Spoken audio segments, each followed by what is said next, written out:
What's up, everyone, and welcome to another episode of The Terror Table, a horror movie podcast that's presented by the Saskatchewan Podcast Network. I'm one of your hosts. My name is Mitch, and I have two other co-hosts with me, and your guys' names are... my name's Kyle.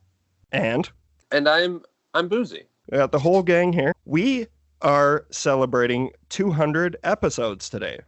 Hell yeah. Wild?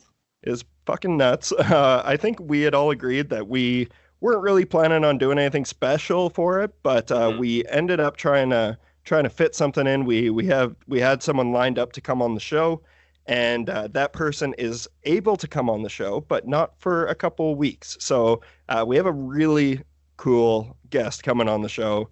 You'll find out when the time is right, but he wasn't able to be here for the 200. But look forward to that. Today, we are going to close up our series on exorcism films. So last week, we talked about Boozy's pick, The Exorcism of Emily Rose, and today we're going to be talking about Kyle's pick, The Last Exorcism. We also had planned to do a third part, which was going to be my pick, Anything for Jackson, but we've decided to put that one on hold for a little bit because we have a bunch of cool shit coming up for the show. We already have a couple episodes recorded, so we just don't want to hold off or keep pushing off other episodes to make room for a movie that we could touch base on down the road. But with that being said, you guys are still welcome to check out Anything for Jackson and let me know what you think on one of these upcoming episodes. But we are going to bookend this one for now today. So yeah, this is it's pretty crazy though, you guys. Like 200 episodes. Kyle, I can't believe you've been here for the whole thing. I've been here since episode 0, the alpha, if you will.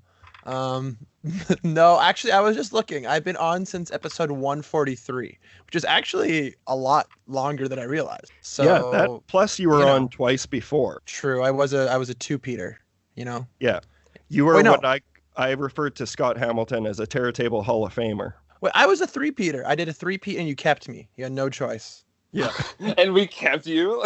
Kept me. Yeah, no choice. And he just stopped leaving after that. We adopted him.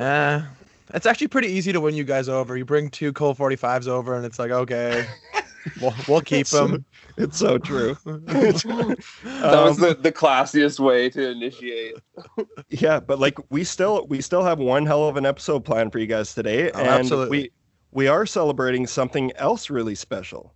So I want to give a shout out right now because we're celebrating the debut release of Kyle Zuravinsky's hardcore band River Sleam. Tell us about your band, Kyle. Yeah. Oh my gosh, you guys, you're too much. Well, yeah. So, geez, thanks for bringing this up. I appreciate it. Yeah. So my band River Sleam, who I've been in for about a year and a half now, I guess. We're putting out our debut EP. Just came out today, February 17th, when we're recording this. And you can check it out. It's on Spotify, Bandcamp, Apple Music, all that stuff. Also, if you do pick it up on Bandcamp, it is pay what you want type thing, and 100% of all the proceeds are going to go to Prairie Harm Reduction. So it's a completely, like, even on Spotify, like all 10 cents you make from streaming, whatever we make from this release, will be donated eventually. So everything is... props to you guys for doing that. That is awesome. Well, as far as I'm concerned, giving it all away is the only punk thing you can really do. So that's the plan. True. Yeah, I'm pretty excited about it. Yeah. Yeah, and we're gonna play one of the songs at the very end of this episode. So stick around for after our theme song, our outro, and you can hear one of the songs. Well, Kyle, which song are we gonna play? Well, we're gonna listen to track 2, Observatory. Yes. And for those who are wondering, I'm on vocals, so that might, you can get ready. Yeah, it's straight up hardcore music, man. It's the type of hardcore that I love. Like, I'd say that you guys got like definitely a Converge thing going on. Totally. You got some early Slipknot influence in there that I don't know if you guys would like hearing that, but it's true. No, I think every hardcore band doesn't realize how much Slipknot had an effect on them. Or had an effect on the other bands you liked. So I mean, exactly, it's there. But you have like a more aggressive, like Deaf Heaven type vocal, and I love it. Like, man, you sound amazing on that EP. I seriously, we were talking about this a bit before, but I know Boozy and I both fuck with it very hard. Should be very proud. Your band killed it on that. Your drummer's insane. Yeah, I think your whole band is sick. But like, yeah, that drummer, man. Kyle, your intro, I love, like, track 1. You just come in flying. Oh, you like drop kick through a window. I love it. We got to do the audio commentary. We'll record an audio commentary for each track, and that'll be a bonus. We'll put that up on the at this moment Kyle shit himself. We'll put that up on the OnlyFans, Okay. Hell yeah. But until then, like we're just gonna talk about horror movies today. But where can people follow you guys on Instagram? Are you on Twitter? We do have a Twitter. It's not really active right now, but yeah, you can follow us on Instagram at Riversleam. You can go to riversleam.com as well, and it'll just take you to like wherever you want to stream it. It's on pretty much everything. SoundCloud, it's there as well. Yeah, I guess Instagram's kind of the main thing. We're gonna try to be somewhat active on there, but yeah. So we actually recorded the tracks like before the pandemic. So and then we've recorded some other stuff since that. I don't know. We'll see what happens with that. But so this will kind of be the only thing for a little while. But hopefully, if things go well and the world progresses in some kind of way, we'll get some new stuff going and play some shows maybe in the future. But yeah, that's Riversleam on Instagram, riversleam.com. But yeah, if you feel so inclined, definitely consider picking it up on Bandcamp and making a donation to Prairie Harm Reduction. They're a fantastic organization that I think is definitely worth donating to. And also, if you download it on Bandcamp, you get a special limited edition digital booklet that I made, and that's very rare. Those are that's a digital copy that you can't find anywhere else. I'm telling you. So it's just pictures from like grade 6 that Kyle drew of Pokemon. It's pretty close to that. So I won't say anymore. Right. But thank you for the plug. Thank you for the plug, boys. I appreciate it. Yeah, so check out the Riversleam, a debut release by Riversleam. Hell yeah. Congrats, dude. That's awesome. And I think, Boozy, you have something to plug. You did something recently. Can we hear about it? Yeah, I did. I was on the podcast Inside the Sequel with Chris Hurtado. And I love that dude. It was a great time on there. And he has a cat named Jonesy, which I'm like, at some point in my life, I'm also going to name a cat that, because you just have to. Like, it's Alien, right? Yeah. It's crazy because I don't mean to cut you off here, but like, yeah, I fucking love Chris, and he's been one of the guys that we're doing fantasy Oscars with as well with Daniel Epler of Cobwebs.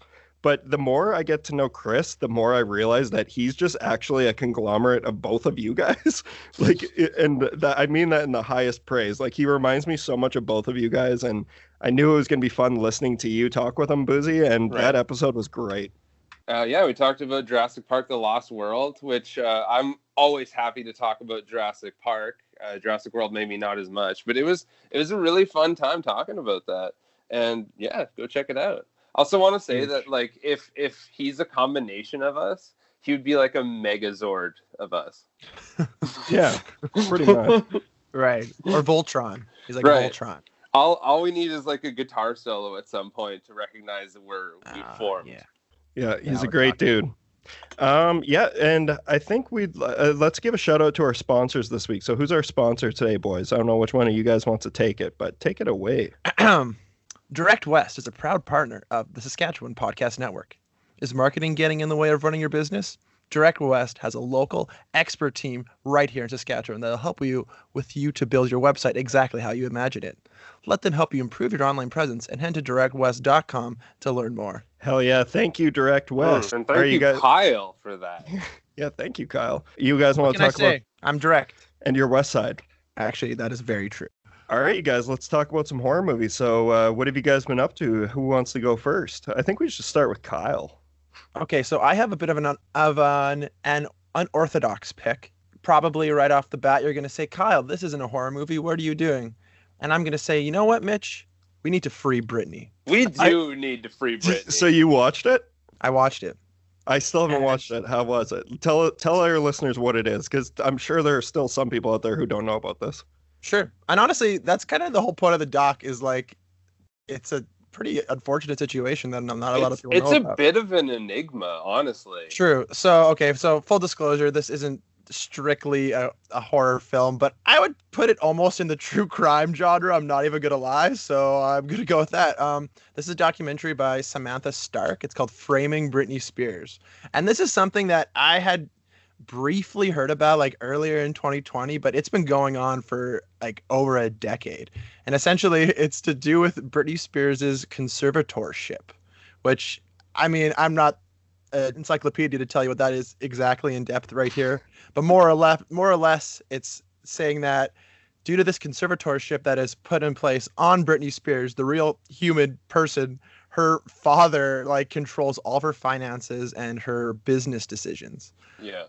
And this all kind of arose from her having a lot of, stress and like mental strains in her life coming from, kind of a downfall that people saw very publicly in the mid to late 2000s.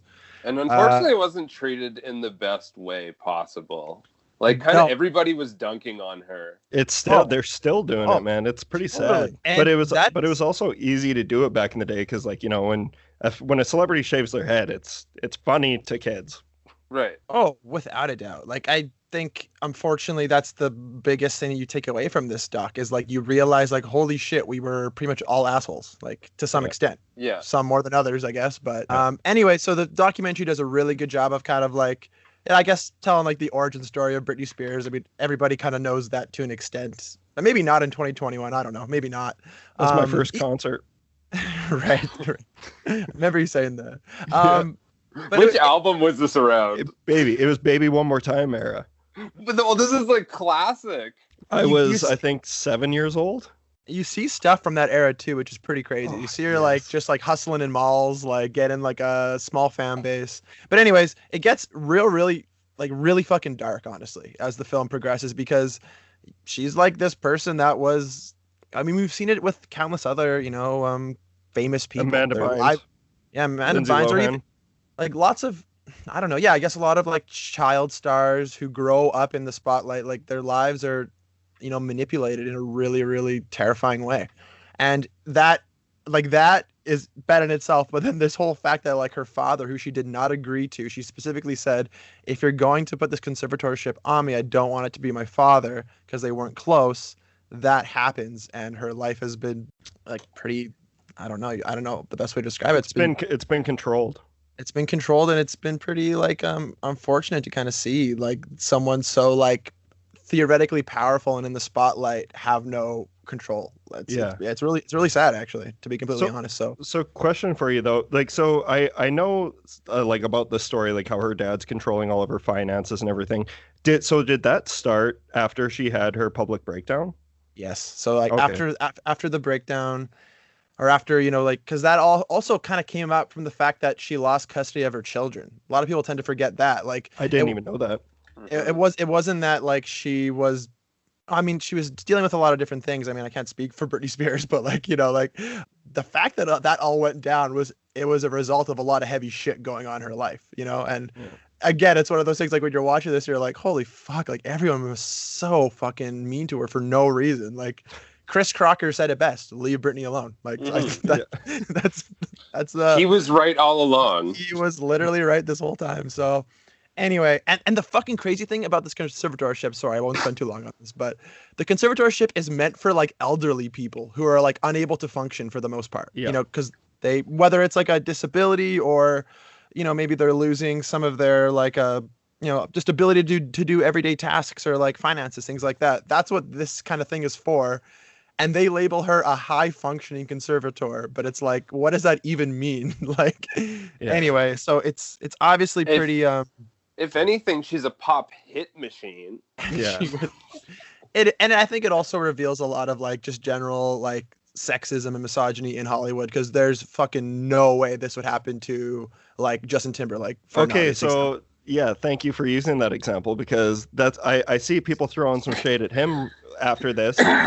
Rightfully so. Like, that's what fucking blew my mind, Mitch. Everybody knows the famous Cry Me a River music video where he has like the Britney Spears double, and he's like haunting her, and the whole like narrative behind that is the fact that like, oh, Britney Spears cheated on Justin Timberlake, and like that just wasn't true, and she like didn't want him to like go about speaking, yapping his mouth or whatever about this and that. And he knew that she was struggling with things in her life, like she was not, doing well. And then he goes and makes that video, and apparently that just made everything worse for her. Yeah, I can only imagine.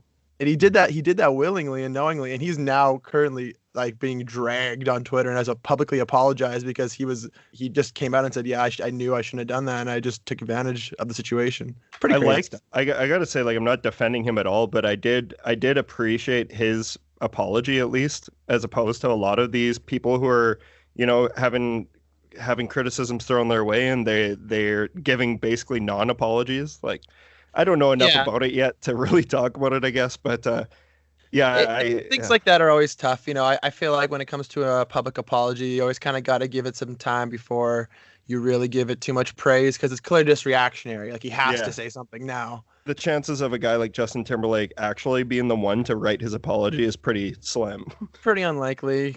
Although I will also give him credit, he did take the time to apologize to Janet Jackson at the same time, which he should have done, but I think a lot of other people probably wouldn't have. So yeah, fair enough.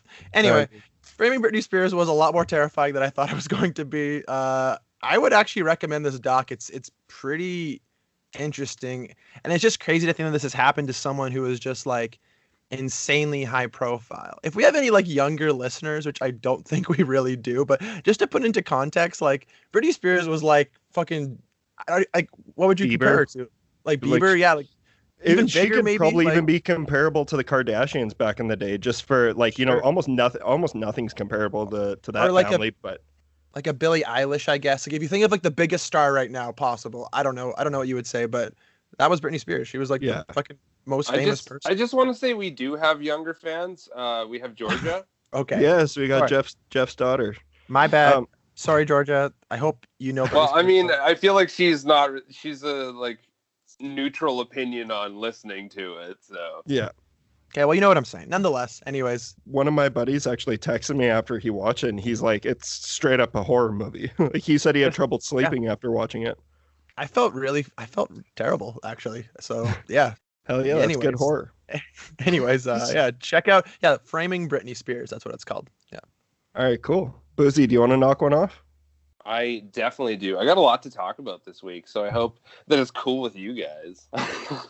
All right, so first off, I'm going to say that I've continued to watch Jurassic Park Camp Cretaceous. New episodes are actually continuously coming out for season 2. I forgot you were on this. It's been so fun to watch.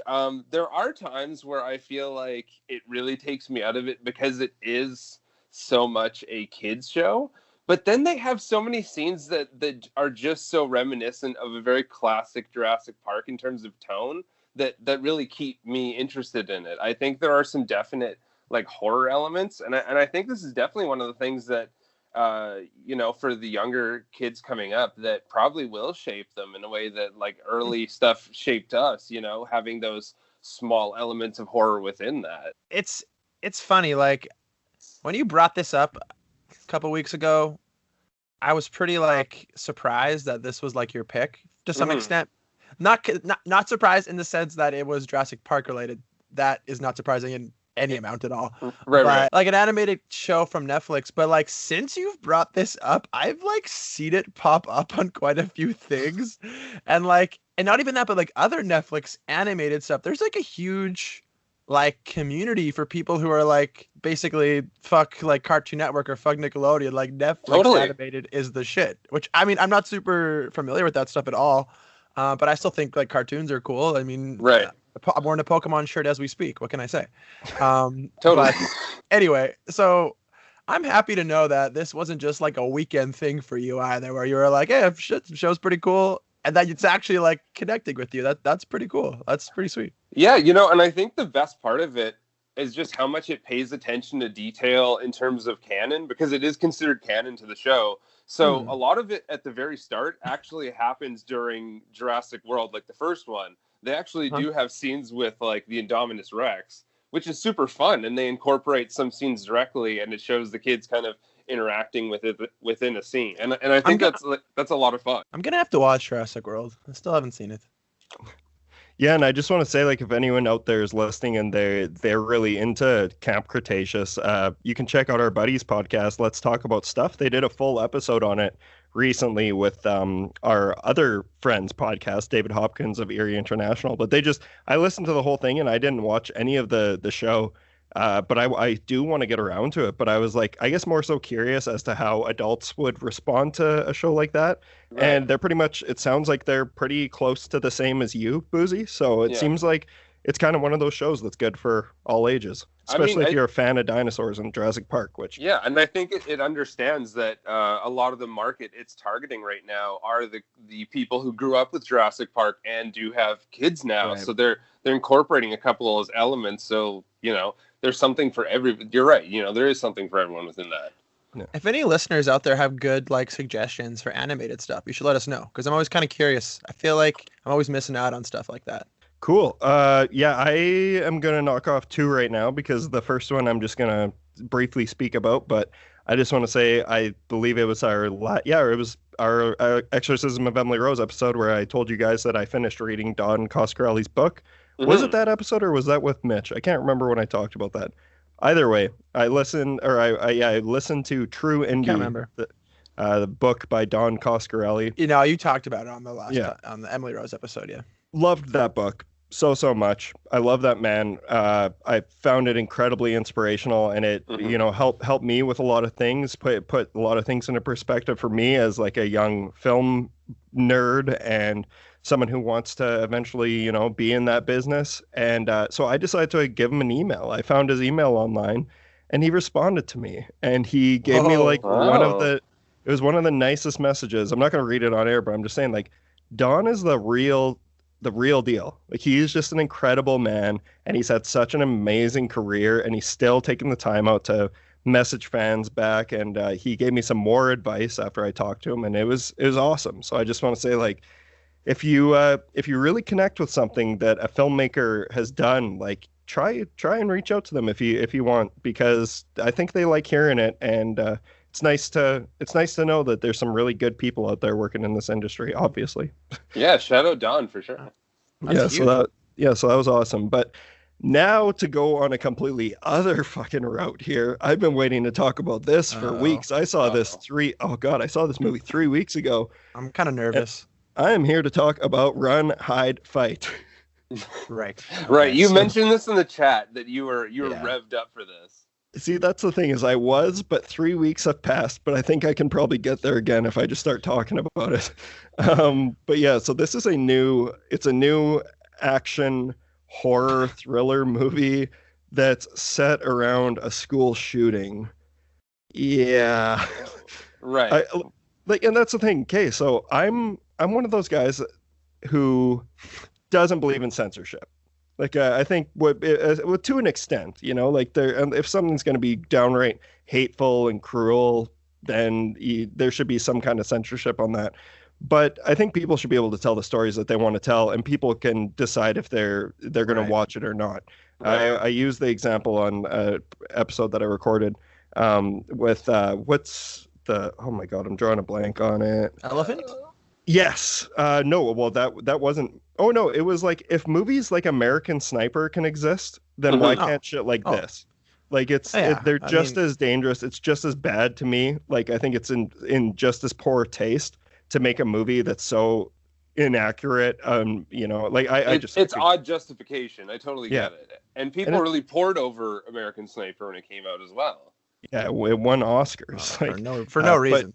Except for the then, weird CGI baby. That thing was funny. No, dude, it was a plastic baby. Like, that was like a it was store-bought Walmart baby, and you could see it, and it's so funny.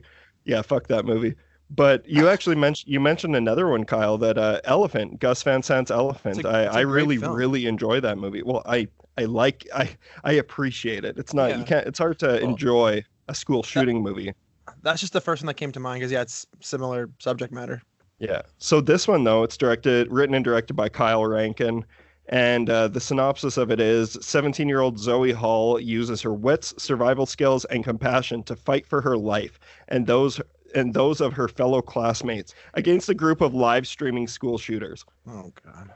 Yeah. So it's being compared to, like, Die Hard in a school, and that's pretty accurate. Whoa. That's like, a in terms weird of premise or quality? No, premise. Yeah. That seems so odd to shift that idea that just Bruce Willis running around to school shooting everybody. No, but it's like, how the terrorists break into the building and the Mhm. whatever plaza, and Oh, I he's see. like Okay. hiding around and he's saving everyone by being a badass. Because that's essentially what this teenage girl's doing in the film, who's played by Isabel May. And I just want to say that she's actually really good. I think that the acting across the board in this movie is pretty solid. It does also feature Thomas Jane. So the dude has just been making some decisions that I just don't get lately. And another character is, I think it's Radha Mitchell, who she's in Silent Hill, Pitch Black, Man on Fire. She's in Rogue. She's the main actor Oh, in okay, Rogue. yeah. I really liked her in Rogue. Yeah, no, she's really good. But like Treat Williams, like the dude from Deep Rising and The Substitute, he's in this thing. And yeah, How's man, he looking these days? old. Still looks the same, but just a little white. But yeah, like I don't know, I think my problems with this movie aren't even in the moral sense. It's just, in my opinion, they make what could possibly make this movie seem dangerous, to quote on Kyle, is that I'm sorry. But it's that they make it look so I can take the easy heat. for someone to take over a school, and like kids to take over a school. So like there's a lot of logistical issues, but the movie is like, I figured, I was like, as long as it's not Republican as fuck, I'll be okay with this. But the more it went on, I realized, I'm like, oh man, this is a pro-gun movie. It's like, how are we going to take out the people with guns if we don't have guns? And It's there's a one of the Shapiro most, joint, isn't it? dude, that's what I was getting at. So I did not know. I did not know until after I watched the movie that it was produced by Ben Shapiro, the man who's never made his wife come. I could not fucking Famously. believe that. I like that that's what he's known for. Yeah. Definitely Well, is. now he's also known for casting Gina Carano in his new movie. Yeah. They're teaming up for a movie. Right. Oh The my God. incel universe, it's coming. Yeah. I don't know. Like, to be honest, when I think we even like shared this trailer in the chat, and we were all kind of like, ooh, I don't know, like interesting. This can kind of go like one of two ways. And watching the trailer, I wasn't even that put off. I was like, honestly, like I'll give it the benefit of the doubt. Like it could maybe do something interesting. Like, I mean, I think it's absolutely sensitive subject matter that you need to kind of, I don't know, navigate through with like care, right? But saying that, I still think you can make something that is like challenging or, shocking and still be like, I guess, respectful. Some might disagree with me on that, but I still think it's possible. Like, I don't think that's impossible. However, like, like from what you're describing your bitch, doesn't feel like that's the case. So I don't know if I'll be peeping this one, to be honest. No, it's I know people who have really liked it, and then I know people who have really hated it, and I land probably closer to the dislike. But I did get like, the problem is that actually, I don't want to sound like a baby here, especially on a horror movie podcast, but the movie actually made me feel sick. Like after a little while, I was just like, I don't want to see this. Like it just seems so weird because it's an action movie, but in a school, and like with school shooters, that's a pretty touchy subject right now, and like it always has been. And it's just one of those things. I'm like, you gotta have a reason to do a film like this, and I think Gus Van Sant pulled it off really well with Elephant. I think Denis Villeneuve's Polytechnique that also pulled it off very well. Well, see, but the thing with Even those is like something about Kevin, which I recently yes, watched. yeah, absolutely. There's like, maybe not with all those picks, but there's always like a level of, what's the word? Like realism or like seriousness with what they're trying to depict. Like the serious nature of it is kind of what always makes the perspective of those films really like easy to like grasp around. Whereas something like this is a bit more, oh, we're having fun with it. It's Yeah, like, you exactly kind of what they're understand doing, your man. tone. yeah, like I don't know if you should really be having fun with a topic like this. Again, though, like I see what you're saying, Mitch. Like, I'm not trying to like say like that shouldn't exist, but like if you're gonna do that, you gotta do it right, because you're gonna get this otherwise. I was gonna ask overall, like I just like hypothetically, if they were to take what goes on in this movie and move it somewhere maybe less offensive, like let's say like they move this idea to like a mall or I knew something. you were gonna say that, but dude, there's been active shooters at malls and shit. Like even that's tough. But I think just not having it be strictly teenagers could maybe that's help what a I little mean. bit. Is like I'm not advocating for this movie or that at all. It's just like, was it when you look at the actual movie itself, was it did it have anything worthwhile in it? Like, what did I'm it gonna did it be, make any sort of point across? No, I think that the point that it has a very muddy point, and it's one of those bullshit points about if you bully someone, they're going to retaliate. And if you know anything about the Bowling for Columbine, or sorry, the Columbine shootings or anything like that, that they don't cover in Bowling for Columbine, like the bullying had nothing to do with it. Like these people are just insane. And what you get is you basically get like the lead shooter in this movie. He clearly just idolized Heath Ledger in The Dark Knight, which is also like his mannerisms are very similar, and that was kind of bothering me. And yeah, I don't know. This sounds terrible. This sounds awful. I think Boozy would really like it. Like that. Oh. Well, I don't know. I think theoretically, like if you knew it wasn't a Ben Shapiro movie, and if say it was set somewhere else, I think you would be like, hey, this is because it's a survival horror movie. Right, and that's the part I wanted to get at is like, did it have some good things within it? It's just, yeah, like I don't like the idea of watching this about a school situation. Yeah.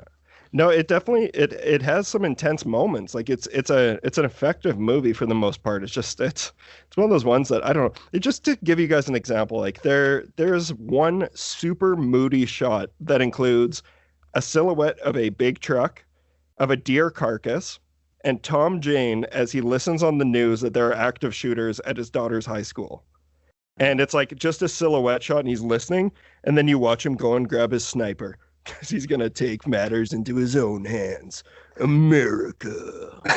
So you've been stumbling like into Tom Jane movies. Like I know you're not seeking these out. Like he just happens to be there. I legit like Tom Jane. That's the problem. But like I do too. He's in some weird shit though. Yeah, I know. It's become harder and harder to defend him. He has an interesting filmography, and I can really appreciate that. I'll put it that way. But I don't know, man. This is like, I think we can all agree though that like this is like, I don't know. We're fans of horror films. Like we're into stuff that like, or we're into films that takes challenging subjects and makes something interesting out of it. Right, so I think we look at something like this, and it's like, okay, like there's a kernel of an idea here, like, and like. At least me and Boozy, I like listening to you talk about it, like, okay, like how can we pitch this differently? How can we make this something else? Dude, and I think that's like, I think most people probably would feel that way to an extent, but I think this just seems like a fucking. This just seems. I just want to say there's a difference. There is a difference. Like we've enjoyed movies that have contained graphic things with, maybe children involved. You look at something like House of the Jack built, right? Yeah. It's just more or less the idea that we're not turning it into like a party out of it, right? Yeah, it's a very serious scene. That's exactly it, man. You got to. There's a difference between like glorification and exploiting the subjects, right? Yeah, like 1000% exploitive, and like that's like you got, dude. Tom Jane is like, because obviously when a school shooting's going on, they have the whole area blocked off, and he's got to find a way to get in there. Like he's crawling under SWAT vehicles, and he's hanging from the bottom of the SWAT vehicle. Dude, like, if you walked into that zone with a rifle trying to get in, like they would shoot you probably because they would think you were the fucking. I don't know, man. I'm not gonna watch this. I'm gonna throw it in with Better Watch Outs of the world, I guess. Yeah, I'm not gonna check this out. I'm gonna be honest. Better Watch Out is a billion times better than this. But yeah, no, I needed to talk about. But like you said, Kyle, like it is one of those things that I saw when I saw the trailer. I was like, that's a fucking ballsy movie to be making a movie like this. And I was like, how are they? Like, I just was curious about how they're gonna handle it. So I watched it the first day I was able to. It was actually, I think it was the Daily Wire. They had a live stream because obviously this movie's not gonna be put in theaters. But yeah, if I would have known about the Shapiro thing beforehand, I likely wouldn't have even given it a chance. Well, but it wasn't in the trailer, and I think there's a reason for that. Let's be honest. Oh yeah. If I'm gonna be entirely fair, it is an effective movie. If they were going for, if that filmmaker wanted to disgust me and just make me feel sick, and then I guess mission accomplished. But the thing is, there just wasn't enough of a point for it to exist. Like I don't, there's no dialogue there where it's like, what if we're going to tackle situations like this, like the house that Jack built, let's have a conversation about it. Let's open up our minds to something. But there's nothing really to say here other than kids, if you get a gun, you might be able to fucking take all these guys. Right. And I just don't fuck with that message. And I think the important part is also to say, like, I don't think we are super PG. I think we say a lot of dumb shit, and we, you know what I mean? We go about our business, and we have fun here, right? And I don't think it is, you know, too weird for us to say, like, you know, I don't want to watch a movie about kids getting shot. That's not my kind of horror. Unless it's House the Jack built. Exactly, but which is within a smaller dose. It's different. And I didn't know that was going to happen going in, obviously. Yeah, the like, as much as that is a good example, you can't even compare the two, because one is actually like thought provoking and well planned out, and then the other is just it's haphazardly thrown together to shock people, and that's exactly what it's going to do if it ever finds the audience. Luckily, there's podcasts like us out there saying, maybe don't watch this. Right. So hopefully we don't get any more Ben Shapiro joints. And I think there's a huge difference between something like, you know, 80s slashers where they were kind of hokey about it versus, you know, something now where, it seems more serious. Look at The Faculty, like even something like that. Sure. Yeah, not only that, look at Idle Hands was pushed back because of Columbine, because of they just didn't want to see teen-on-teen violence, and which is understandable, but also that makes up a large portion of this genre, is teen-on-teen violence. And but at least, I don't know, at least they're not doing this. Like, at least The Faculty's not doing this. I Know What You Did Last Summer is not fucking putting a kid in a school with a gun. I think I'd rather, like, you can watch something like Valentine, and I think that the kid-on-kid violence is a little more in a you know, not so serious glorification. Yeah, and plus with Valentine, it helps that they cast all 40-year-olds to play the high school students. Totally. Whereas, like, in Run, Hide, Fight, like, I don't know, it just made me feel icky. Let's not spend any more time on this. Do you guys got anything else you want to talk about? I got one last thing. I got one thing to add. Just some month-old news. The cast has been announced for the I Know What You Did Last Summer series remake, so let's all look out for that. Wow, I didn't even know that was happening. We'll stay posted on that, because I'm ready. Yeah, I'm ready to know what everyone did last summer. Okay, I want to ask you guys, do you find it interesting that all these former big movies or middle tier movies are getting like TV series? Like, could you ever imagine a couple years ago, I Know What You Did Last Summer getting a TV show? Even with Scream coming out, I still couldn't imagine I Know What You Did Last Summer. I think we're so deep into it now, Boozy, that I guess I can see it. Like, to me, this is just like Riverdale. You know, like Riverdale's I Know What You Did. It's the same idea. But I know, like, you have like things like Child's Play coming out, and there's all the, you know, like, you have so much with the Alienverse going on. It's very interesting that I'm sure I'm missing a shitload. But there's so many of these former movies getting TV shows now, and like expanding on the lore. Well, you have the Stand. Like, I still haven't watched any of the new TV series because I have not heard great things. But that's a remake of another TV series. So yeah, you can look at like the Exorcist TV series, like which was very good. Very good. I think TV is just hot right now. Like, TV's so hot. People want series so hot right now. So hot right now. Shout out Zoolander. So Zoolander too. I Know What You Did Last Summer. Boozy, do you got anything else? I know you and I saw two of the same things. Dude, I got Save so those much. for last. I'm very excited. So first, I'm going to talk about a movie from 2021. So this is fresh. I'm kind of scoping out how 2021 is going, and this is not on Tubi, just in case anyone's wondering. I have no Tubi movies on this week. It's a weird week for me. Jeez. So maybe that's why I feel so good. Maybe that's why I'm just like, I got a nice kick in my step. I checked out Hunted from 2021. Oh yes, which I spoke about last episode. Yeah, and it's because you had spoken about it that I actually wrote down a bunch of movies that you had mentioned, and I've kind of been slowly going through them. And I think Hunted is it has a very basic concept and puts in a lot of, I won't say that I really enjoyed this film. I think it's very competent in what it does.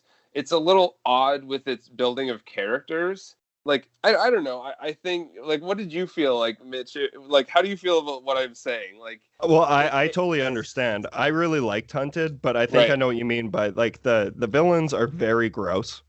And they're very odd. I feel like they could have built up a little bit more, because they go through a lot together and then it kind of all goes to shit. Yeah. And see, in my mind, I thought that was the best part of the movie, is their relationship and like how unpredictable one of those guys is, and like Right. the gore was gnarly. It Like really it's not a was.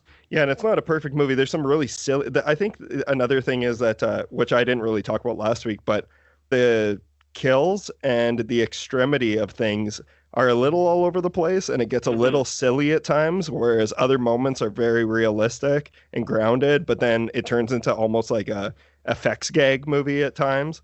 But Right. I still really liked it. I just thought it was intense.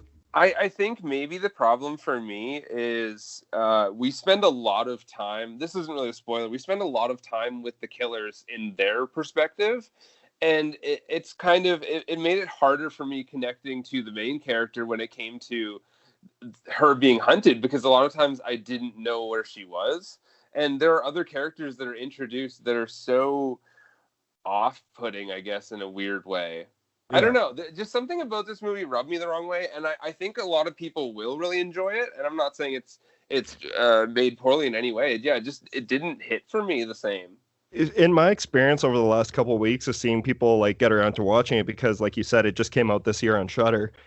I seem to be the one who might have liked it a little more than most people, and so your criticisms are entirely fair. And I know we're talking about another movie today that's very similar, And and I that's think you that's like that something one I more. forgot to bring up. Is there's another movie that did this last year, I believe, right? Yeah, it And came out last year, but we just got it in Canada on Netflix in I believe end of January we got it. yeah, it's very exciting. Do you want to talk about that one? Let's do it together, boy. All right, so Mitch, you go for it. I just talked a bunch, so hit it.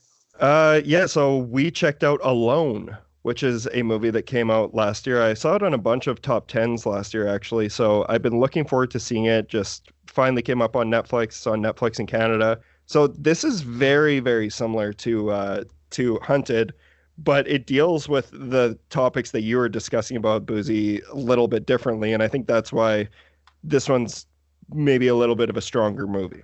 I think it's yeah, totally. I think it definitely it spends more time with our lead character, and I think you become to like her quite a bit more, and want her to prevail in all situations. Mitch, do you feel the same way about like? Yeah, no, and I thought this one, like, it's one of those ones where I honestly, I feel Hunted and Alone. They're so similar, but I pretty much like them both the exact same, I would say. I might be more inclined to say that Alone is a better movie, Right. but yeah, it mixes in the serial killer element in a really clever, well, a little bit more of a clever way than Alone does, or than Right. the other one. But I had an epiphany because I had epiphany after watching these movies because I've just realized that I've always loved survival horror movies, and I think Oh, you have too, totally. Boozy. And I think that it stems back to the first book that ever got me reading. And I want to know if you guys have read it because a lot of kids read it in school, but it's honestly the first book I ever got through in full, and I became obsessed with reading after that, and that is Gary Paulson's Hatchet. Oh yeah, of course. Yeah, Do I you read I don't remember Hatchet. think that I know movie? that one. Okay, yeah, Yeah. it's a kid who survives a plane crash and he ends up in the wilderness and all he has is his dad's Oh, hatchet. oh my Yeah, God! yeah, yeah. You just broke my Blast from the brain. past. Yeah, blast from the Oh past. my goodness! That I Live was have a on like air, very, breaking my brain. I yeah, have a vivid memory of like my grade 6 teacher starting that unit and then bringing a hatchet to class to like show the hatchet. Is that the one where he lives in a tree and shit? yep, yep. Yeah, Oh yeah. man, I've It's been such a thinking about badass this book. forever, and it's weird that you mention it. I remember in 2007 when I was working at Rogers Video at the time, and we had gotten in a new movie called Hatchet, and I was like, "Whoa! They made a movie about Gary Paulson's Hatchet," and it Right. turned out to be Adam Green's Hatchet, and I enjoyed that movie as well. But I was like, "Fuck! I really hope one day they make an actual Hatchet movie because I loved that book so much." But yeah, Honestly, they that's should because there's a whole series of those books oh actually that man, they yeah, might as well. Gary Paulson was just like I'm not sure if it was it had to have been a US thing as well, but I just remember everyone Oh, loved his shit. he's from But Minnesota. He's from Minnesota, so oh you know yeah, there you go. yeah. Good Minnesota boy. I just kind of Hmm. want to say that I reminded quite a bit that there seemed to be an inspiration almost from like Robert Hansen. If you guys know anything about that, he was in Anchorage. He would like fly out women into the middle of nowhere and kind of like hunt them. That felt like a lot of this movie. And I I've never heard of that, but that sounds awesome. Wait, that was a real thing? Sorry, Yes. sorry, I guess that wasn't awesome. There's actually a Nicolas Cage movie about it. I can't Primal? remember might be. I can't remember off the top of my head. I still haven't seen Primal, but I feel like it might be that one because he wears like the Mick Taylor hat from Wolf Creek. I like, think it's so. kind of like yes, that. That's based off of that case. Oh my But God. I just want to say that like what I think really helped with Alone is there are two scenes that really stand out for me, and there's a very tense scene involving sound. They did a great job of this really intense scene in a vehicle, and all it is based around sound. And that's all I want to give. But like scenes like that are incredible in building tension because you're constantly worried about what's going to happen next and how your character is in so much danger. And then I find the end of this movie was very exciting. It was very cool to see your character progress and become a very resourceful, person defending themselves. It was very enjoyable. Okay, so yeah, that's I've read like after I watched on Letterboxd, and I was like, because I remember seeing a couple 2 stars for people who have seen this movie, and I was like, fuck, that movie was awesome. So I was reading Letterboxd and like seeing where people were being divided on, and a lot of people seem to not like that ending. But I'm happy to hear you say that because I thought the ending was fucking great. I really liked how they wrapped it up. I do love that the ending almost has like multiple things within it that make it so smart. It's not your typical, I don't know, slow motion ending. There's some very interesting things that happen on a character level that really set the stakes higher and higher. Yeah, totally agree. Yeah, so I definitely recommend Alone. It sounds like Boozy, you're right there with me. Totally, that's a great another great film on Netflix. Sick. Kyle, do you have anything else this week, or are you all tapped out? I'm tapped out. That's all I got.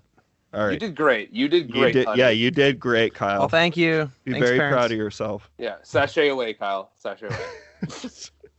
Okay, I'm gonna knock off. I have one last one to talk about, and then I know Boozy and I have another one that we want to quickly mention. But I checked out Queen of Black Magic on Shudder. So this is. Oh, sorry. I'm just gonna pull up the. Is that like Queen of the Damned sequel? No, it is not. But the reason I'm looking so much stuff up today too, more so than usual, is because like I watched these movies like 3 weeks ago. Right. Well, it's written by Yoko Anwar, and he's the man who brought us Satan's Slaves, which I really enjoyed, and he also is the writer-director of Impetigore, which was on my top 10 last year. So I was like, anytime I see that dude's name, I am stoked. But it was directed by Kimo Stamboel. It's an Indonesian horror movie, and the synopsis is: families were terrorized at the orphanage. Someone wants them. Okay, I don't even know. I'm not even going to read that. It's a super long synopsis, and I can't even really remember what this movie was about, but I do remember that this movie did nothing for me, and it's usually like I was so excited because of Yoko Anwar's name being on it, but this is a dinner party horror movie that's just overstuffed with characters. Like there's too many characters, so it's hard to like really grasp on any storyline to see that you're gonna care for anyone if they die, because there's so many characters, and there's just some really bad CGI. But in theory, I should love this.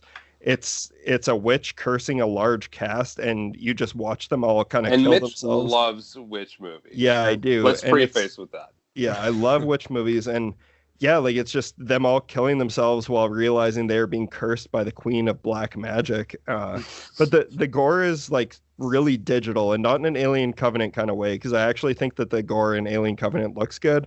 But it's a bummer because I really enjoy Yoko Anwar's films.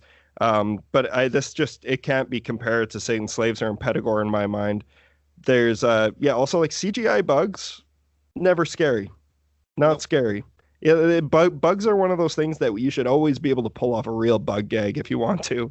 Right. Like I don't understand the whole glossy CGI bug shit, but I don't know. By the time the stuff that's entertaining starts happening, it was just too late. I was just kind of checked out of it. So it didn't do much for me. It's on Shudder, so if you have the account and you're a big fan of Yoko Anwar, I know I've seen a lot of people really enjoy it. So this might just be one of those weird ones that just didn't work for me. But yeah, not a fan of Queen of Black Magic. Can I just say that, like, I'm not trying to be a bummer at all. It's more just kind of making an observation. Is especially with like you mentioned, horror movies that revolve around like a table setting, like that dinner. The Invitation. Yeah, exactly. It feels like there's been a lot of those lately, which I don't think in theory it's a lazy idea. It's just kind of like there's so many out there right now that you got to really be able to bring it if you're going to compete with them. Right, totally. And I'm not trying to be a dick about like gatekeeping or anything, but like it's just that idea of like that well has been hit so many times recently that like you said, is if you do want to do that, like you really have to bring something interesting that way. And or else it is going to fall into that category of there are a ton of, look at the one with it has Ricky from Trailer Park Boys is in one. I can't remember the name of that one. Was it Would You Rather? Was he in that? Because they're all kind of that same idea. Like, I'm trying to remember. I think, oh man, I know which one. I'm pretty sure it's Would You Rather, but yeah, that movie was not good. No, and it's all revolving on that same idea, and it can be done well. You look at The Invitation, but I mean, there's a lot of it right now. That's the problem though, is like you got to really be able to have a fresh hook or something cool to say if you want to hang with The Invitation. Like when a movie that good comes out, it just makes it harder to pull off that kind of shit because it's when it's done so well, Mm-hmm. Yeah, so not a real big fan of that one. But Boozy, do you have anything else? I know there's one that we both watched. I finished it. I have one other one that I'm going to mention here before we get to that. So I checked out, this is a 2020 movie, and I'm just going to say straight out that if I had watched it in 2020 before we did our top 10s, I probably would have thrown this in there because I really did enjoy it. And that's Vampires vs. the Bronx. Oh yeah, I'm so happy to see that you liked it, man, because I ripped that movie apart on this show. Like I didn't like it at all, but I was happy to. Maybe I got to give it another look. I don't know. It just it hit right for me, and I guess that's a bummer that you did. Like I don't remember which episode you mentioned that on. It was it would have been like 3 or 4 months ago or something like that. That was a while ago now. Yeah. Okay, maybe it won me over with small things that I thought were kind of interesting, like. There's a scene in there that I maybe I'm speaking for the director in a weird way, but I feel like there's a weird homage to like the Velociraptor kitchen scene from Jurassic Park involving kids and a vampire. And it's a very interesting scene how it's shot that I felt it was very reminiscent. But I think this movie, like it's not overly gory. It's not super violent. And it's more of a kid's movie. It's really a young adult. It's a young adult like comedy horror. It definitely feels like if it can find that wider audience, because it's on Netflix? Oh, it's on Netflix, yeah. Yeah, and I think if more like kids can check that out, not saying that like, kids should flock to it, but I think this is a good building block movie. And I don't know, I had a lot of fun with it. Yeah. The kids were enjoyable. I didn't feel like it felt weird with stereotypes or anything. It was just a bunch of people like, crowding together. It was a lot of fun. I don't know. I think Kyle might enjoy it. Yeah, I'm not gonna lie. This kind of seems up my alley. Also, anything with Method Man usually kind of gets me excited. So yeah, I love Method Man. No, and like what I will say about it too is that it, like what I like about it, I just personally felt like it might be one of those ones that I just, at least the day I watch it, I felt too old for it. And that obviously sounds like a diss to you, and I'm not meaning it like that. I probably wasn't in the right mood for it. But what I did like about it is that it at least opens up a good conversation that kids can learn from, or like, it's the people who that movie's marketed for are young adults and teenagers, and it teaches you about gentrification. Like it's pretty. And there also is a statement to be made about gang culture in this movie, and I think it does a good job of it.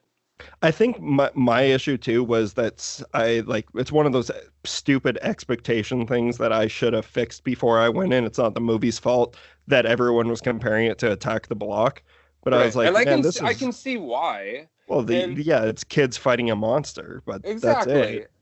And I think that if people had that expectation for this movie, because it's a very kid-friendly movie, there isn't that gore element to it. It's kind of, it's probably more tame than even something like It. Oh, absolutely. I think we forget how fucked it is. It does have some violent shit in it. Yeah. It's an R film. It is an rated R film. So I mean, I think it's just because it's so CGI that like we don't really see it as real violence in a way. Because like I'm with you, because like it none of the stuff in it bothered me, but I'm like, that's a violent fucking movie. Yeah.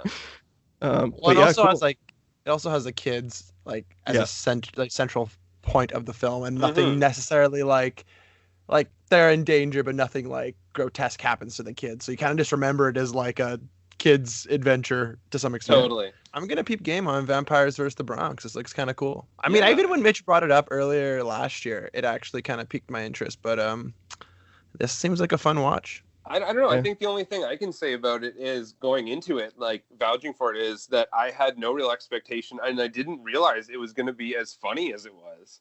Yeah. There's a great scene where, towards the end, a confrontation scene where they randomly throw in comedy elements that I think is classic timing. You'll see in like an Edgar Wright kind of thing. Yeah. I'm not saying this is on the same level, but it does have quite a bit of that comedy timing. It totally does. You can see that they were influenced by Edgar Wright. I can totally understand that. Back in the day where we could go see movies, I would get excited for the movies that I'm going to see, and I would give them thought before I go, and like you have that bit of a build-up. But when stuff's so easily given to you on Netflix and streaming services these days, it's so easy to have your own mood or personal shit that's going on affect your viewing of a movie. Oh, and totally. I think that might have happened, because I do remember I wasn't in a great place when I watched it. You weren't feeling fun for that. Well, no, and it was also a movie I didn't like. The day before, I wasn't like, I'm going to watch Vampires vs. the Bronx this week. I was just like scrolling through Netflix, and I was like, hey, this looks good. And I probably, I'm really happy to hear you enjoyed it, though. Because I know, definitely a pleasant surprise. Sweet. Well, let's talk about something that wasn't a pleasant surprise. Oh, dude, I was like, if he doesn't say that, I'm going to butt in to say that. It was so interesting that we watched this on the same day. Is it because you saw my Letterboxd?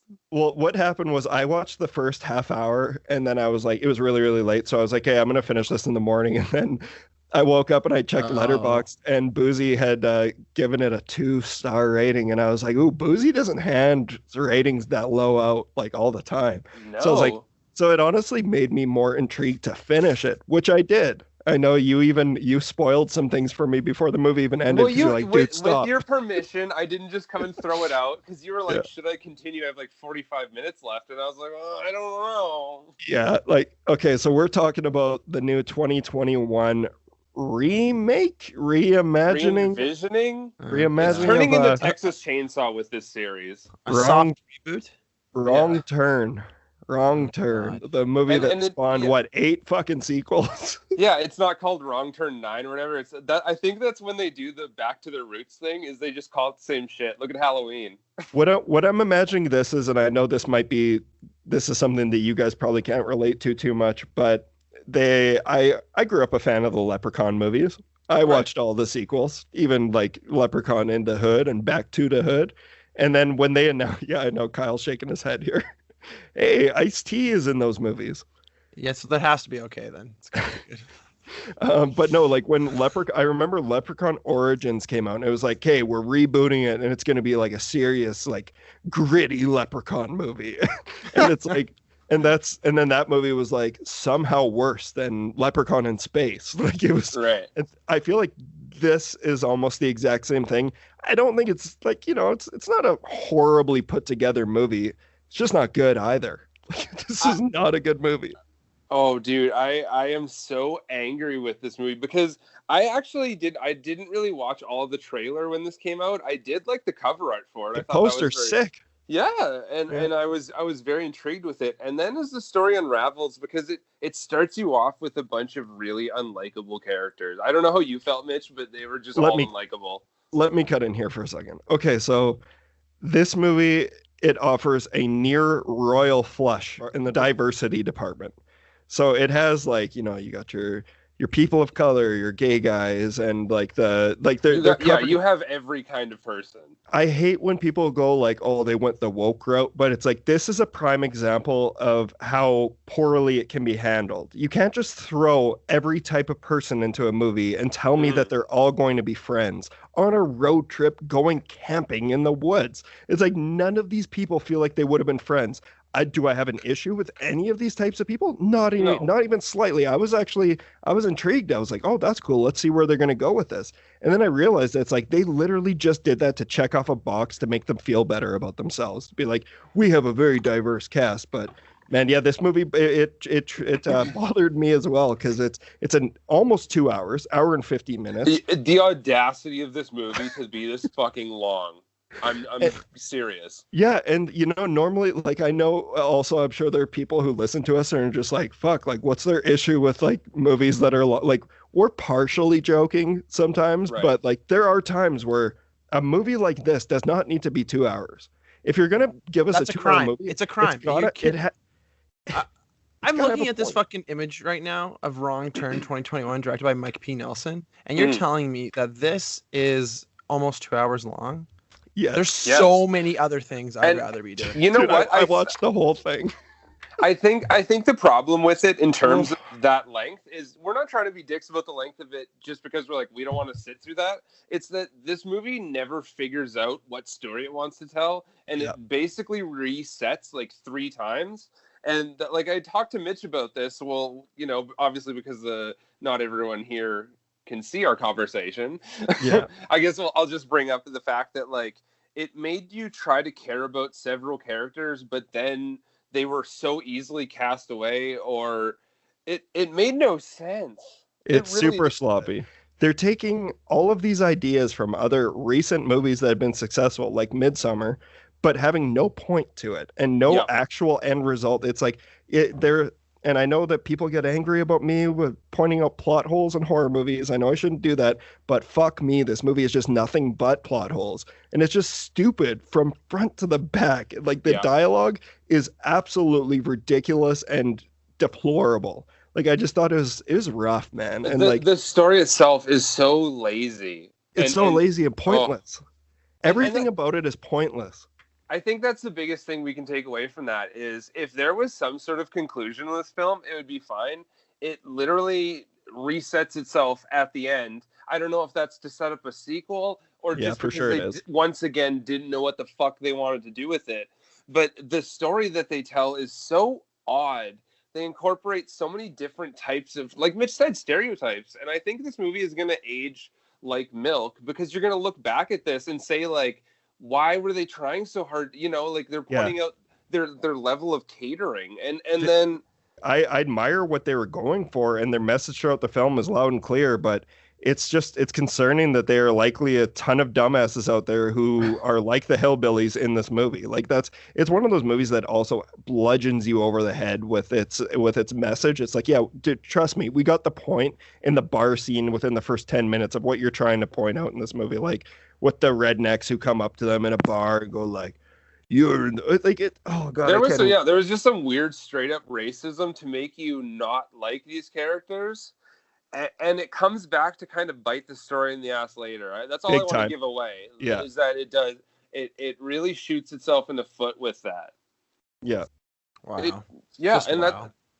think that, you know what, maybe there is an audience for this. I think there definitely is if there's been that many sequels, but it's just something that also let's point out though that this is a reimagining because like the original Wrong Turn, like man, that movie scared the bejesus out of me when it first came out. Very fucking scary. Yeah, and even if you watch it now, like it doesn't overly hold up. Like in my opinion, I own the DVD and everything. Sorry, yeah, Kyle, I own the DVD, but digital video disc.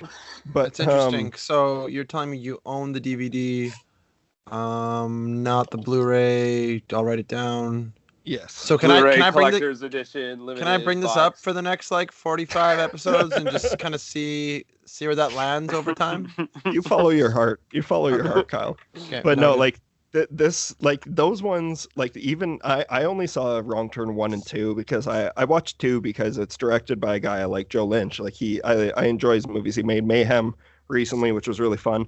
But like those movies were actually creepy because they're like backwoods hillbilly kind of like inbred monsters. Like that mongoloid kind of deal that maybe like they're a little bit of a wives' tale, but you're kind of creeped out about. But that's not this movie. Just so you guys know. Like it's oddly political, It's so strangely, political to the point where it's nauseating, man. Like the conversation that they're trying to have, it's like, yeah, like who's this movie made for? Like I understand that like those conversations still need to be had for a right. lot of people, but is the Wrong Turn franchise where we're gonna try and address these conversations? I Like, don't know. I feel like the one maybe thing I can take away that I did kind of enjoy, but also had a gripe with, is some of the kills or scares kind of towards the middle were kind of interesting and, Yeah, and they creative in kept a me weird going. way. Yeah, and they had some good special effects. Honestly, I was a little impressed by that. Yeah, But it looks good. The movie's not ugly to look at. no, but it's just it became like where I was watching it as kind of a best of, the way we talked about like Exorcism, Emily Rose, where you're like, these are good ideas, but you slap them all together and went like, wouldn't this be cool? Wouldn't this be cool? And then the unfortunate part is I feel like they kind of blew their load. So the second half is very lazy, I found. It's just stupid. It's like Yeah. incredibly dumb. Like it's and you have main characters who are like law enforcement who know about that this is going on. It's like, do you guys realize how fucking easy it would be to fix this issue? Like, I think Yeah, like it's the Boozy, best you kept secret. yeah, it's like, okay, so if you know about this, fuck it, we almost need to do an episode on it to fully talk about it, but we're not going to do that. It's a weird way. It's like Devil's Rejects or Texas Chainsaw, except for none of the cops do anything. Yep. They're even more useless. They actually tell exactly. you that they're not going to do anything instead of even pretending like they care. And I think the worst part was the ending. I think it was illogical. It was stupid, and I don't see how you can continue going forward. I don't know. Like, is there an audience for? Maybe there are people who genuinely enjoy this movie, but from what I've seen, a lot of people who even enjoyed the first series kind of poo-pooing on this. And not that I want to encourage everyone to do that, but I did not enjoy this. Yeah, no, I didn't either, and I didn't get well, I got the message that they were sending. I just thought it was a fucking stupid place to be sending this message. Yeah. And it was just really sloppy. And it wasn't good. That was one of those ones. Kyle, I know some. do not keep game. I don't think Kyle would. Honestly, I've just been mostly looking at details about Morbius coming out in 2020. Hopefully our listeners are doing that while Boozy and I are talking as well. I can't even try to think about 2021's Wrong Turn. Have you watched? Are you aware of any of these, Kyle? Or are we just speaking like a different language? Henry Rollins is in number 2. I read the synopsis for all 6 of them while you guys were talking. Apparently, number 6 was a reboot already. What year was that? Was it like 2013? Like it's 2014. It's 2014. Nice. And then there's another 2 sequels after on it. Oh my goodness. Well, maybe there's a subsect because apparently there's only 6. Maybe I'm looking at the wrong list. So right. Maybe there's more. So that does mean that there is an audience for that. I don't know. No, that's fine. I'm reading these and like, yeah, this doesn't really seem like anything. There's a 0% chance you would make it through, Kyle. Yeah. I really don't think that there's anything here for you. It's not stupid enough to be funny. And it's not good enough to be scary. It was released by Degrassi cast? It was released by Saban Films. They put out the Power Rangers film. So interesting. Very cool. Still waiting for that sequel.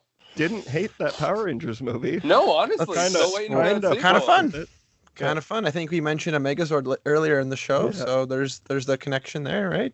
I feel like that movie is gonna turn into almost like a Starship Troopers, where they just had like like in the future it'll be like this kind of weird one-off movie that you're like, that was pretty enjoyable. Why they never made more, even though they did make more Starship Troopers? I think you might be giving too much credit to 2015's Power Rangers. But, it was fun, dude. I enjoyed it. 2017. Yeah, I liked it too, but it's one of those, like, I can just instantly remember what I didn't like about it. It's like, I really liked it. I was like surprised by how much I liked it. And then the last half hour happened. And it's like, that's when it turns into an actual Power Rangers movie. Yeah. And it's like, Also, that was the tail end of the, like, Bryan Krantz renaissance there. You know, when they were just shoving him in Cranston's everything. Not in that, is he? Yeah. He plays Zordon. Yeah. Right. Yeah, sorry. I was thinking of, who plays the main villain from Power Rangers? What's her name? Oh man, what is her? Is it Charlize Theron? Zach and Miri make a porno. Full Throttle. Charlie's Angels. I don't know. I gotta look up her name. Oh, she's in Brightburn. How am I know this name. Oh, she's What in is her name? Brightburn. Oh, What is poop. her name? Elizabeth Banks. There we go. Yeah, there you Yes. Okay. All right. Well, Yeah. So yeah, dumb- shout out to Saban. I'm a huge fan of Saban. They've also made Beetleborgs. Don't forget Beetleborgs. Hell yeah. Love those rip-off shows. Good forget You know. Beetleborgs. All right, guys. Most people. Do you guys Yeah. want to exercise some demons? Woo! I am so ready. Abalam. We'll be right back. Exorcism is alive and well.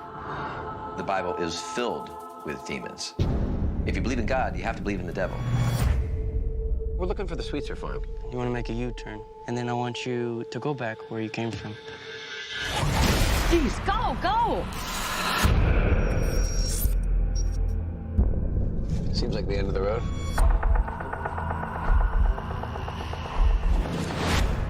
Mr. Sweetser, how you doing? Cotton Marcus. My wife died 2 years ago. It's quite a shock for Nell. Were you very close? She was my best friend. Somehow, the devil got in her. Nell, can you hear me? Yeah. Good, nothing to be nervous about. What is that? It's coming through my skin. Please help. Get it out of me. Let him come now.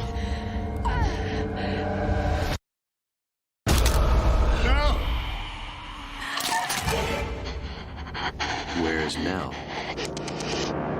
In the fire. Here, kitty. No. Oh my God. Turn off that light.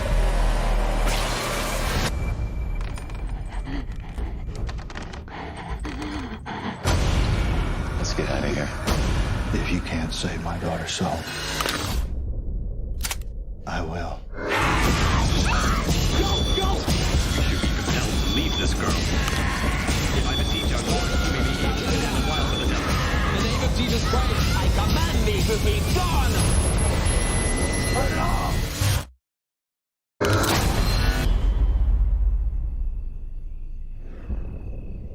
And welcome back to the show, everybody. Today, on our main feature segment, we are talking about 2010's The Last Exorcism.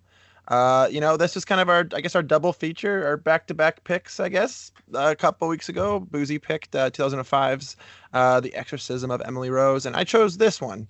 5 years later, another exorcism take. This one was directed by Daniel Stamm, who has lately been directing a bunch of horror anthologies like Scream, Fear the Walking Dead, and Into the Dark. Okay. And I guess somewhat famously, it was produced by Eric Newman and Eli Roth. Eli Roth's name was very prominently slapped on the promotion for this film. It was definitely during the era of presented by Eli Roth type, films. This one definitely sticks into my mind in terms of that. And it's starring Patrick Fabian, Ashley Bell, Iris Barr, Louise Hertham, and Caleb Landry Jones. Who has been in a ton of fucking shit, not to mention Friday Night Lights. Yeah, fucking right. But he's also he's the lead in Antiviral, Brandon Cronenberg. Oh, really? Okay, yeah. I didn't know that. He's in Get Out. Get Out, 3 Billboards. He's in Heaven Knows What, the Safdie brothers film before Good Time. He's in a ton of stuff. So, and this was sort of one of his first major speaking roles in a film. He was in a bunch of other kind of not cameos, more extras really at that point, and Superbad. And Speaking Social roles, Network. did he come from a time machine? I am from the Well, no. 40s. I don't know. Looking into this guy, I kind of just get the impression that he was a young actor in Hollywood who got onto a bunch of shit in the background on a lot of stuff and kind of worked his way up, which is respect. He is so good in almost everything that he's in. So sorry, continue. But no, I totally agree. He's so good. And so the synopsis for this kind of goes like this. After years of performing exorcisms and taking believers' money, Reverend Marcus travels to rural Louisiana with a film crew so he can dispel what he believes is the myth of demonic possession. The dynamic reverend is certain that this will be another routine exorcism on a disturbed religious fanatic, but instead comes upon the blood-soaked farm of the Sweetser family and a true evil he would have never thought imaginable. So yeah, I guess for those who haven't seen this film, this is an exorcism film, sort of in a found footage documentary type style, almost mockumentary. Mm-hmm. I first saw this when it came out in the theater. And I Little remember Kyle saw this. little Kyle saw this. Yeah, I guess I was kind of young, like 2010. So thinking about when I first saw this, though, I have a very like vivid memory of, for some reason, it was either we were gonna watch this or Eat, Pray, Love with Julia Roberts. I don't know, like leading up to going to the theater, we were like discussing it, and then one of the people we were with, right before we saw the film, he ate a whole weed brownie. I think it might have been the first time he ever had one, and so he was just in the theater. Like, I mean, we're watching a movie, we're not talking during the movie. It's whatever, right? I don't think much of it. So we watched Last Exorcism, and after the film, we're like kind of like standing in the parking lot talking about the movie, like, oh, like, you know, whatever, you know, debriefing as we used to do back in the good old days. And next thing you know, he just looks at me and he says, "I didn't see Julia Roberts once in that movie." That's amazing. Yeah. So that is talk about fucking a movie with also virtually no chill. Like, this is not one of those movies that you watch on the fucking Brown. He was holding it together, though. He said it with such vigor. It was hilarious. I have a story about this movie too that I want to quickly share before we move on. And this is normally not something that I would share on the podcast, but most people listening, they'd be like, "Oh, what are you talking about? You do this kind of shit every week." But I was Your parents divorced during the filming of this? No, It's based on. I was dating someone at the time, and Right. we were not doing well. Like, with that day, we were like, I was 20 years old when this movie came out, but we had already bought tickets to see The Last Exorcism, and it was looking like we're probably gonna break up tonight, like that night.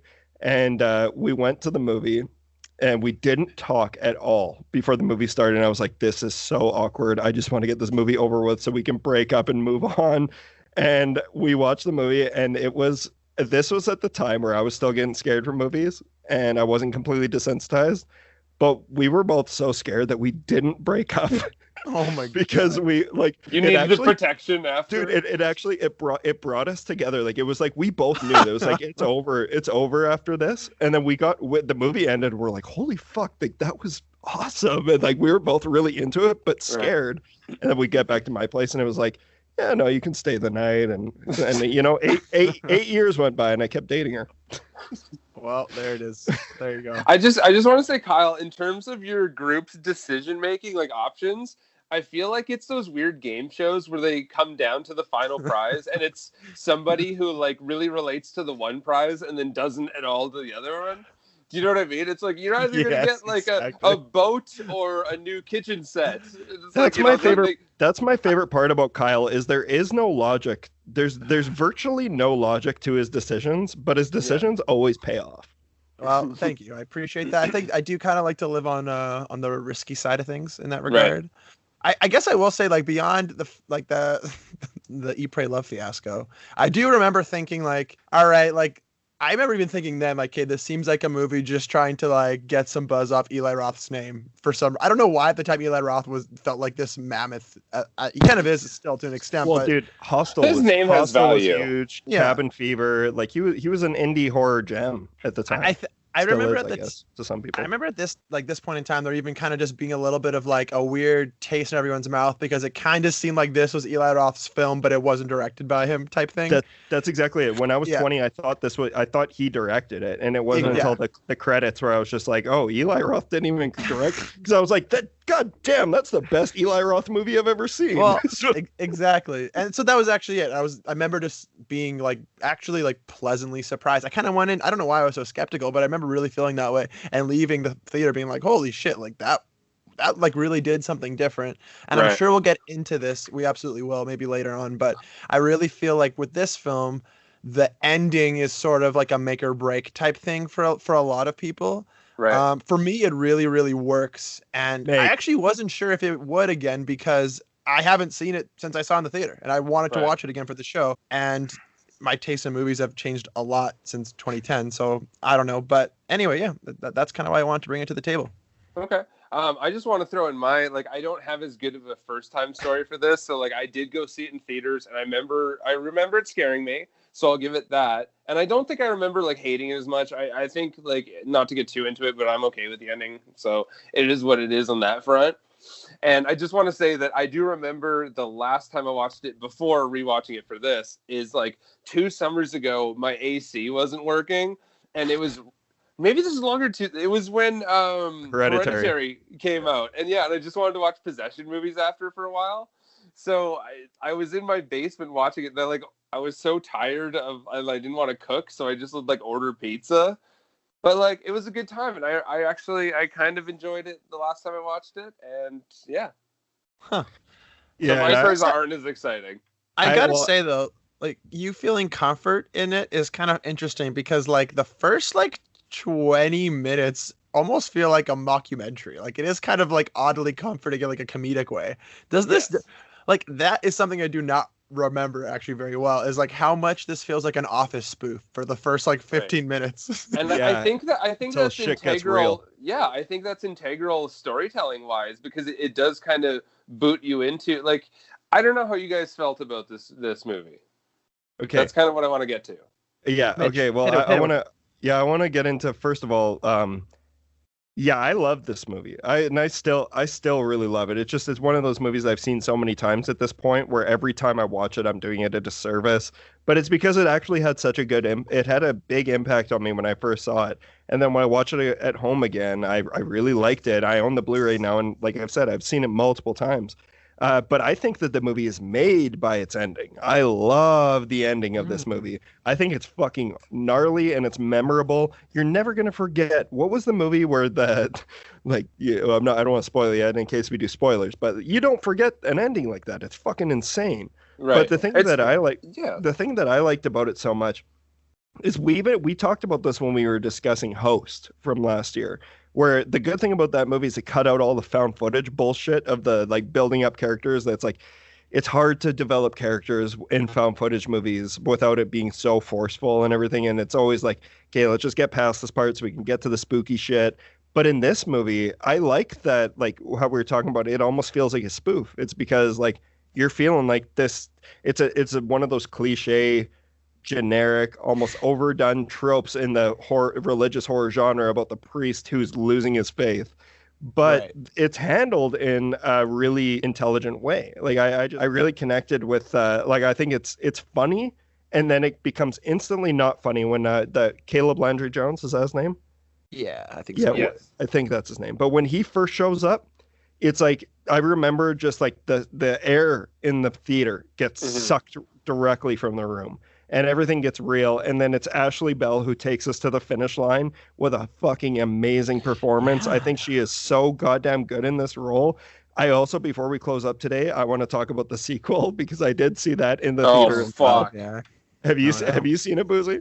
I remember the opening of it, and I was like, I'm in for shit. I remember the ending of it the most, because the ending is hilarious. But the fact that we have a movie called The Last Exorcism 2. So the redundancy hurts. But it's also, dude, do you know who wrote that movie? Uh-oh. Kyle, do you know who wrote that movie? No, tell me. Damien Chazelle. No way.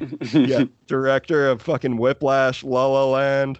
Oh What? yeah, dude. Yeah, that was like one of his first like I believe it was one of his first like screenplay gigs. Yep. I mean, whatever. Everybody needs a money gig, you know. Exactly. Yeah. But it's just, yeah. Oh god, that movie was so rough though. Oh, but no, we're talking about this movie.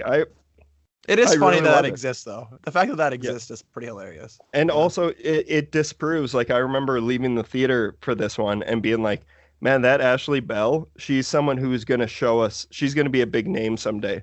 She's going to be huge. And I even remember when we started the Terror Table, Boozy and I specifically were trying to get her on the show because we really wanted to talk to her.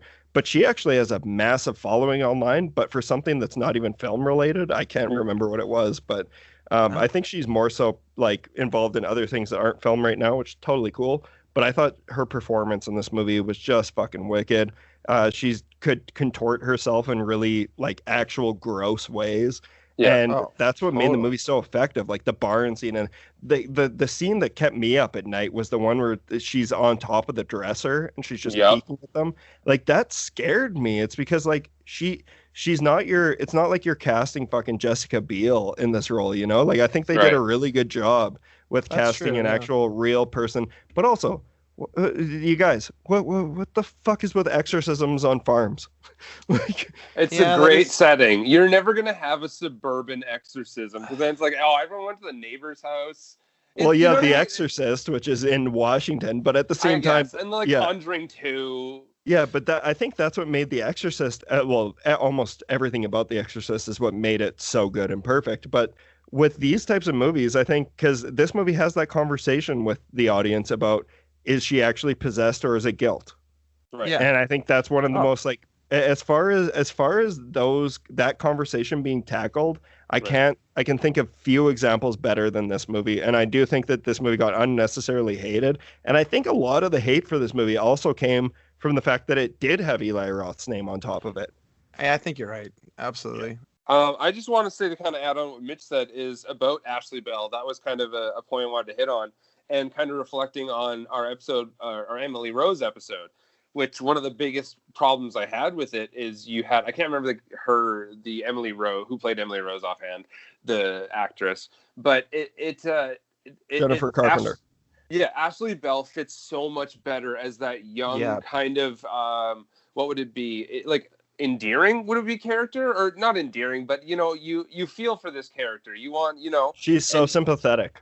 Yeah, and exactly, that would be a better. And you believe that she's younger. Where I think true. Overall she's more likable, and I think when she does kick it into high gear, she does a better job. I think, like Mitch said with the dresser scene, she does a great job of being very like animalistic. She kicks it into high gear. You just said it perfectly. She kicks it into high gear. Yo, she goes off. She goes bananas. Right off. She does, and I love that this movie swerves with it so much. It's kind of funny, is it kind of seems like it's over and we're all good, and then it does a very interesting job of bringing you back. I didn't feel like it was a lazy way for it to come back in. No, I totally agree with you, Boozy, and like that is exactly actually why I think the ending works. It's because it's not like it's this like like it is, the ending is jarring to an extent, but it works in my mind because the movie has already kind of taken these tonal shifts at least once or twice, even throughout the runtime up until that point, that it's like, it's not like thematically disturbing, or like it doesn't feel like what is happening doesn't make sense. It actually just kind of like adds to like the confusion and like terror of the whole like scenario. Right. And this film is super cryptic in that it shows you everything. That's not like a dead game.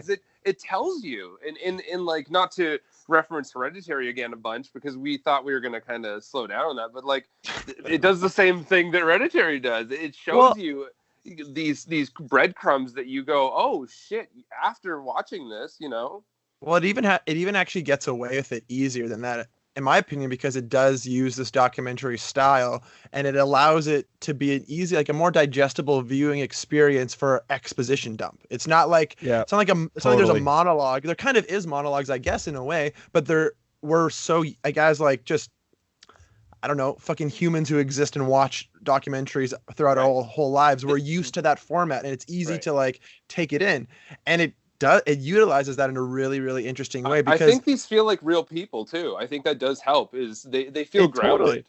And it's partially because they like literally spend like probably half an hour of like just making this whole scenario airtight by giving you so much information. And I know that might sound kind of like off-putting, but trust me, it really isn't, like during the runtime.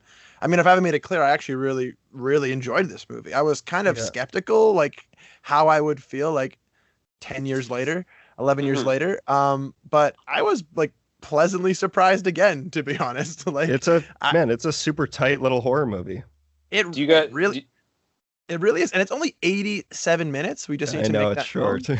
We are loving our shorter films lately. Like, I do want to say Do you guys want to talk like spoilers a little bit? Yes, I think we should. Yeah. Let's just say spoiler warning right here. But like, if you haven't seen it, if it's not clear, we're all fans of this one.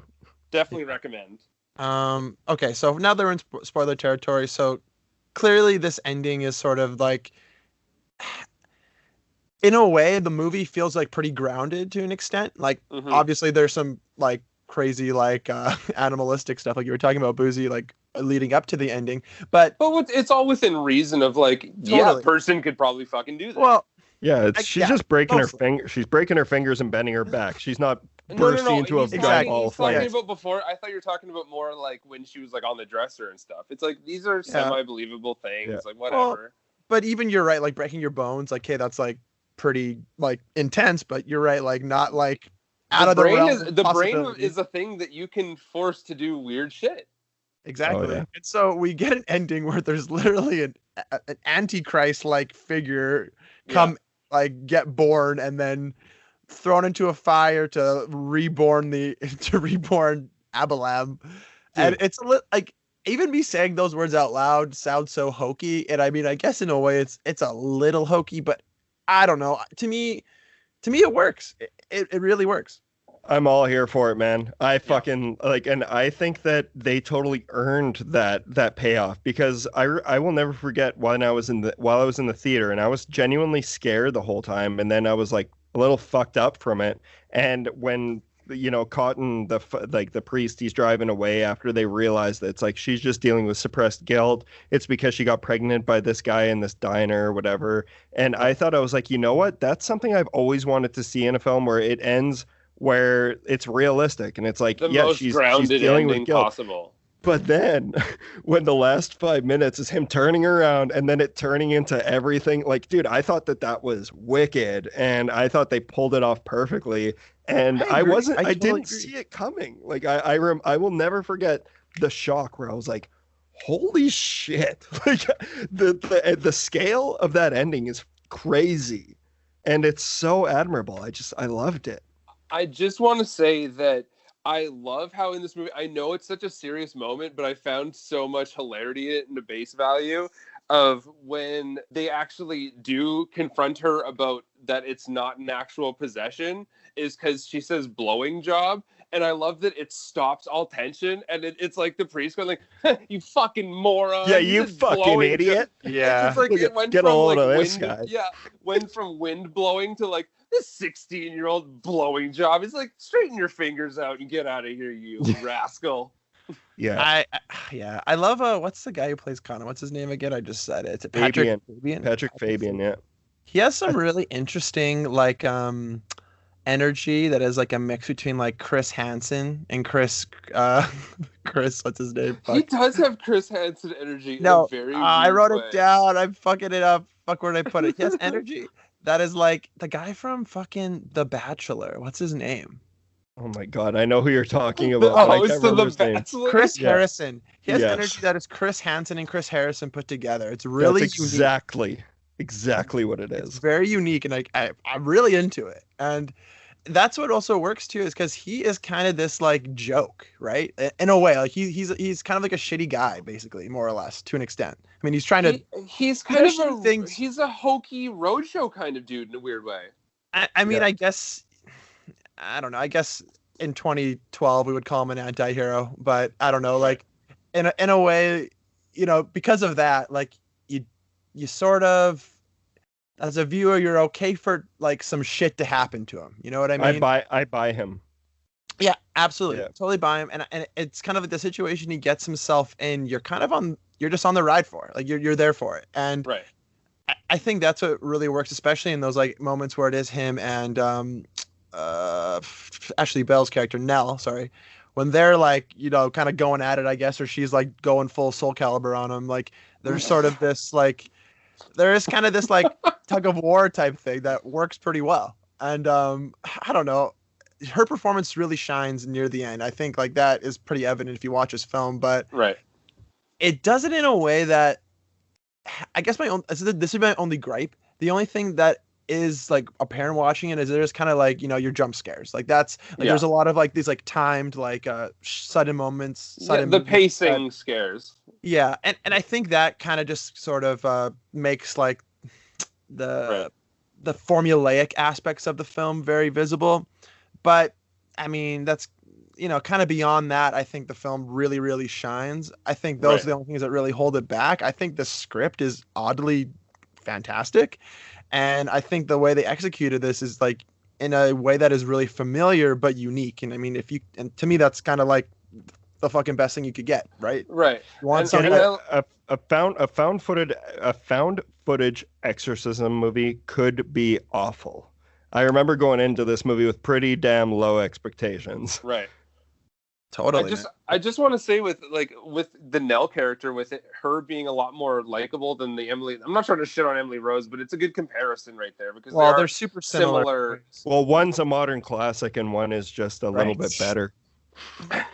Yeah, right. But what I'm getting out of it is I think Ashley Bell is an excellent character and likable, which helps with kind of maybe writing your way around reasoning for characters to go certain places. I understand that they are filming an exorcism, but there are times where, your character puts themselves in direct danger. And it makes more sense when you have Ashley Bell as a very like flip-floppy character that you do kind of enjoy.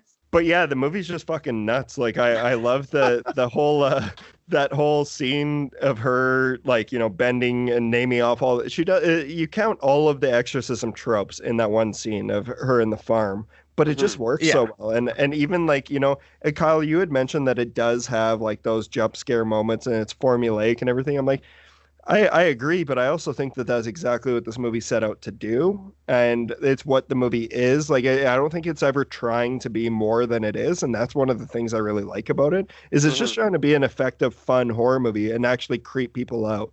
And I think that it does that. Right. But I know what you mean because so much of it is so well done that you wouldn't expect these types of like jump scares and stuff.